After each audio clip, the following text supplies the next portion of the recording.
And here we go. We're going to talk a little bit of Bears football here, Whale. 255, 256. The Chargers fresh off a devastating loss, and their season ending up in the opposite direction. The same thing with the Chicago Bears, an embarrassing effort at home. One would think some jobs would be on the line. You would correct some things. But when I look at simplistically in this game, and we've been saying it for a while, anything over 3 or 3.5, how can we trust the Chicago Bears in this type of environment? You know you're going to get decent quarterback play out of Phillip Rivers. Now, they are banged up on the offensive line, lost Lamp, as opposed to already losing Pouncey on the season. This will be a tough one going in there because we do still have some, pride and prominence in that Bears defense. But I'm sorry, if Mitchell Trubisky's going to start and you're laying more than 3, I can't get behind him anymore. And last week was like the final straw saying, you guys are completely inept. And watching the football game, even in just the first half alone, watching the series after series after series of the Bears on offense look completely inept. Nobody's running wide open. And even if they do, Trubisky either can't see him or just airmails it all over the place. It's wild. What do we think about this game here in Chicago this weekend?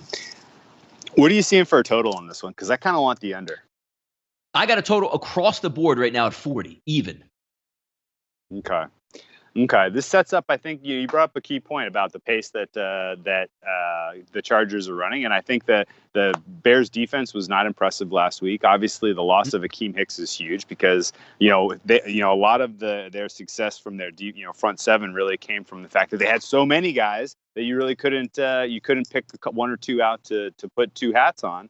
But another offensive lineman goes on injured reserve for the Chargers. Chargers on the road for the second straight week in the middle of the country. Season's over for them. This sets up for a pretty good get-right spot for the Bears defense. I think they put up a hell of an effort to keep the Chargers in like the 13-point range territory.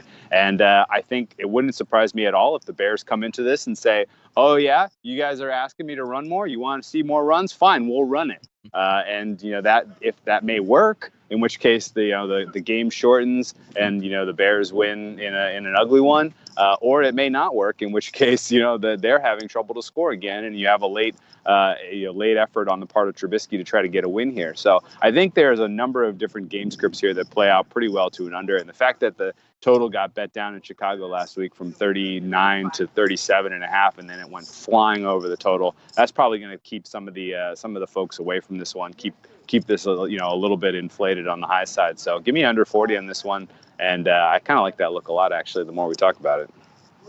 Yeah, no, I tend to agree with you there because when you're taking a look at explosive weapons, that's not really what either one of these teams does, unless obviously you get a kick return for the Chicago Bears. But on offense, it's hard enough just to get first downs and to string stuff together. When you have a hot quarterback that can sort of peel off that 5 or 6 play drive and score a touchdown, that's certainly not what the Bears are doing. And also you're playing with a quarterback that's banged up. You don't want to bench him because you don't want to ruin his confidence completely. But at the same time, he's not running full confidence with himself out there as he runs the offense. And when I watch the Chargers each and every week, unless you press the Chargers and say, you know what, the other team's going to be scoring a lot, the Chargers will engage and say, you know what, we're happy with 0-0 in the first quarter. We'll do our death by 1,000 slants. We'll end up in 3rd and 1 every play, and we'll dump it off to Austin Eckler for a 3-yard gain for a first down and keep the clock moving. Look for some of those type of situations. I agree with you on the under here.